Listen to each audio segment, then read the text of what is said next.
Pour le président de la République du Mali, M. Modibo Keïta.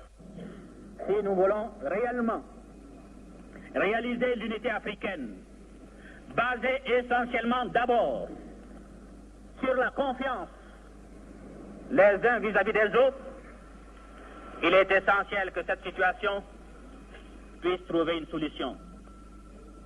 Ce que nous pouvons recommander, c'est que l'unité africaine passe d'abord par l'unité nationale.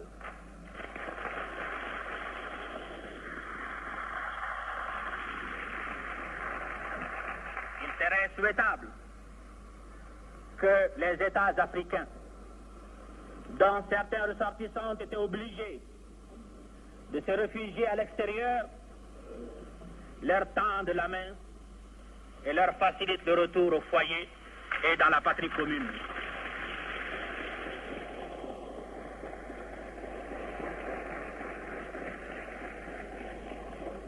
Dignité des Africains colonisés et aussi unité des États ici représentés. La tâche n'est pas facile. Les expériences des uns et des autres concourent à reconnaître la création d'une harmonisation là où l'on peut et aussi poussée que possible. À cet égard, notre délégation salue avec joie les résultats des travaux de la conférence préliminaire des ministres des Affaires étrangères, ces recommandations qui ont exposé en termes clairs les divers aspects de la coopération interafricaine et que, pour ma part, je m'interdis de reprendre à cette illustre tribune.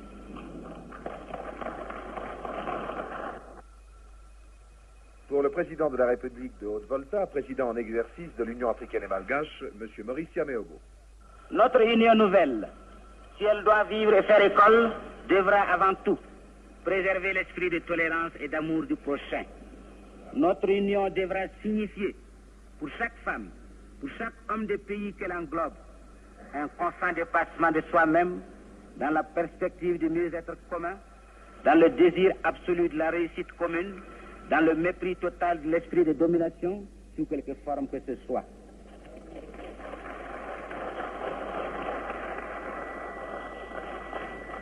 L'union fait la force. C'est une maxime éternelle. Si nous voulons donc être forts, il nous faut réaliser l'unité. Mais comment y parvenir avec ces obstacles sans nombre qui jalonnent notre route? Il suffit d'en vouloir les moyens, et ce avec détermination. D'être tout simplement africain dans toute l'acception du terme. En cette mer d'apocalypse où nous voguons, tellement la surprise de constater la profonde identité des buts que nous poursuivons et des méthodes que nous concevons comme les meilleures. Les problèmes sont à la mesure des grands desseins que nous formons tous. Et si les termes de la discussion sont souvent techniques, ils n'en sont pas moins résumés dans des données communes. Sans vouloir le moins du monde, en donner une énumération exhaustive, les pôles essentiels se situent, je crois, dans la définition de nos rapports globaux avec les groupes d'en dehors de notre sphère, dans la définition des options économiques communes et enfin dans la définition de la philosophie qui doit servir de charte véritable à notre action.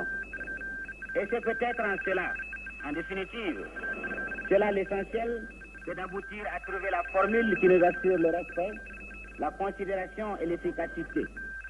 La délégation de la République du Mali est très heureuse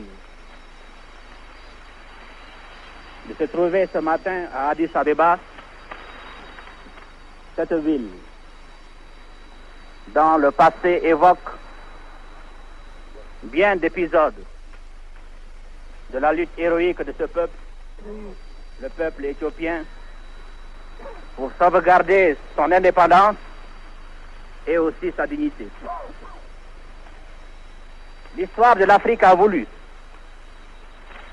qu'en 1963, tous les chefs des États africains indépendants se retrouvent dans cette ville historique Addis Abeba qui a été le flambeau de la résistance de tout un peuple contre la domination étrangère, pour jeter les bases d'une coopération interafricaine ouvrant des perspectives heureuses pour cette unité africaine à laquelle nous tenons tous et sans laquelle l'indépendance de nos États serait un vain mot. La République du Mali, fortement attachée à la réalisation de cette unité,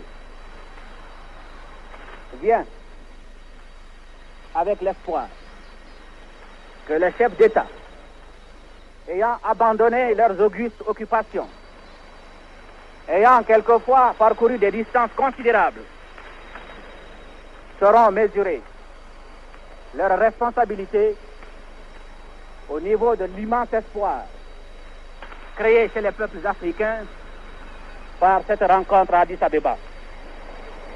Et je pense que cela sera de nature à nous amener tous à comprendre que l'unité ou la simple coopération ne sont possibles que dans la mesure où, faisant preuve de grande compréhension et de largesse d'esprit, nous saurons accepter des compromis, et cela dans l'intérêt de notre Afrique, cette Afrique qui a été longtemps morcelée, longtemps humiliée, et qui aspire, comme tous les autres continents, à constituer son unité pour pouvoir jouer son rôle dans le concert des continents, dans ce monde tourmenté où, hélas, les principes, quelle que soit leur noblesse et leur beauté, sont souvent bafoués pour des considérations subalternes.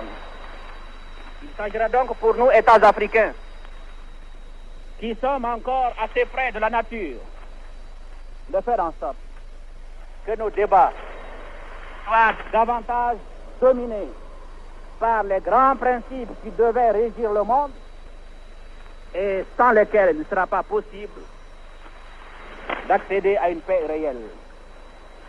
Nous remercions très sincèrement Son Excellence l'Empereur d'Éthiopie de nous avoir tous offert l'hospitalité, et nous avons la conviction que l'ombre auguste de ces aïeux lointains et dans la sagesse des chefs d'État africains fera que notre conférence réussira et qu'il en sortira des décisions qui renforceront la coopération là où déjà elle existe entre les États africains, ou alors la créera là où pour le moment elle n'a pas pu naître. La délégation du Mali arrive donc, décidée à tout mettre en œuvre pour que cette conférence puisse réussir, et elle est portée à croire que cette volonté n'est pas particulière à elle seule et qu'elle anime toutes les délégations qui se sont donné rendez-vous à Addis Abeba.